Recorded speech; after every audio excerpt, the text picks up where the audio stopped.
Mongenina, mongeni mabalabala, mongeni, yini mongeni, mongeni. Good people, ayiphazamisi le nto.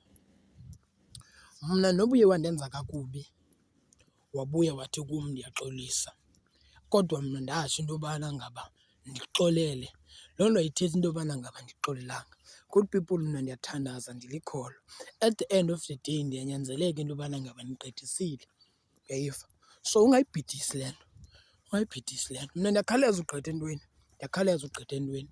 And ke ngoku yazi ithi incwadi iBhayibhile, umandi umoni oguqukayo wona kodwa ubuye uguquke. So yeah, ndiyakhawuleza ugqitha entweni, ndiyakhawuleza ugqitha entweni mna.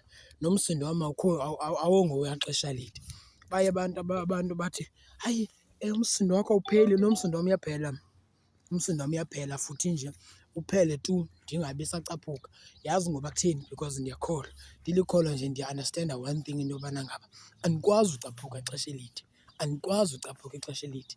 Ewe, mna ixesha elininzi ndiyahleka, good people, ixesha elininzi ndonwabile and ndihlale oko ndifumana isizathu sokuthini, sokuthi ndonwabe.